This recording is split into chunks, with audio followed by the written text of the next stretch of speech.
Paneer Maggi मसाला।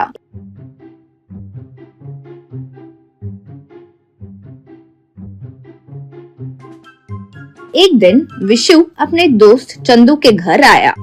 चंदू के पास आकर विशु बोला, अरे उस दिन जब मेरी बेटी तुम्हारे घर आई थी तो तुम्हारी बीवी ने पनीर मैगी मसाला बनाया था, सुना बहुत स्वादिष्ट बना था बोली। यूँ कहा चंदू।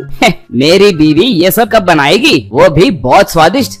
तुम घर आ रहे हो सोचकर मैं ही उस चाइनीज रेस्टोरेंट में गया और उसे लेकर आया। क्या तुम्हें वो इतना पसंद आया? चलो उस पते पर चलते हैं। कहकर वो विशु को लेकर जहाँ वो पनीर मैगी मसाला बना था उस दुकान पर गया। वहाँ जाकर देखा तो वहाँ नहीं था, वो दुकान बंद था। विशु अब क्या करे, दुकान तो बंद हो गई। मेरी बेटी को पनीर मैगी मसाला चाहिए क्योंकि उसका जन्मदिन है। यूँ कहा तो चंदू। तो चलो एक काम करते हैं, किसी तरह हम लोग ही मेहनत करके वो बनाते हैं। अगर वो ठीक निकला तो ठीक, वरना मेरी पत्नी पर इल्जाम डाल देंगे। यूँ सोचकर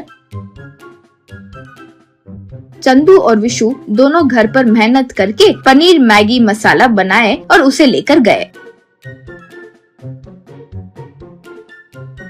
जैसे ही उसे मुंह में डाली, विशु की बेटी गौतमी बोली, यक, ये क्या है? ये तो बहुत खराब है। क्या इसे कोई पनीर मसाला कहते हैं? यूँ बोली। विशु को समझ में नहीं आया कि क्या करे। उन्होंने सारी बातें बताई। विशु, पिछली बार भी आंटी ने नहीं बनाया था, वो बाहर कोई चाइनीज रेस्टोरेंट से अंकल लाए थे, वही हमें दिया था। यूँ कहा। गौतमी बोली, फिर आप लोग उस रेस्टोरेंट में जाओ और वो पनीर मैगी मसाला ले आओ। यूँ बोली। विशु ने कहा। वो भी हो गया। वहाँ जाकर देखा तो वहाँ दुकान नहीं थी, बंद है। तब गौतमी बोली, फिर मुझे नहीं पता आप क्या करोगे। वो पनीर मैगी मसाला बनाने वाले को यहाँ पे बुलाओ और मेरी शादी उससे करवा दो। यूँ बोली। जैसे उसने ये कहा, चंदू चकित रह गया। वो वहाँ से बाहर आ गया।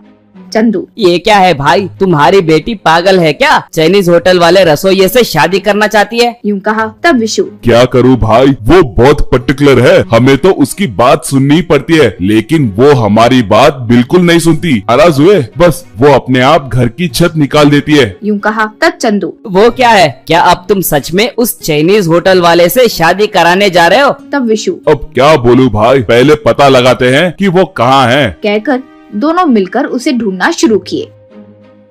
जैसे ही उन्हें वो मिला, वो चाइनीज तो नहीं था, उसका नाम श्रीकांत था। विशु, भगवान का शुक्र है हम बच गए, ये चाइनीज तो नहीं है, हमारे यहाँ का ही है, वो खाना पकाने में विशेषज्ञ है। यूँ कहा। तब चंदू, वो तो ठीक है, अब उससे शादी कैसे करवाएंगे? यूँ कहा। तो विशु, चलो मेरे पास एक विचार है।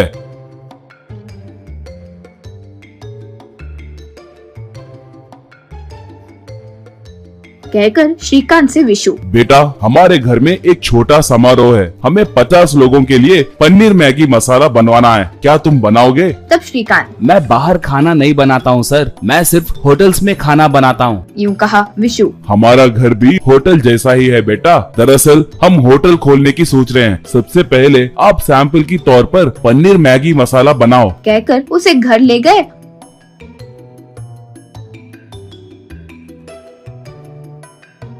और उससे पनीर मैगी मसाला बनवाए।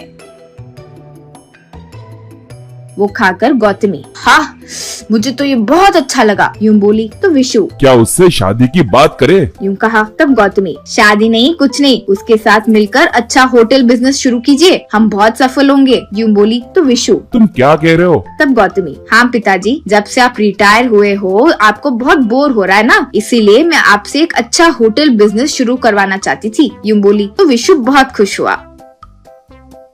उस दिन से उनका पनीर मैगी मसाला होटल बहुत सफल होते गया।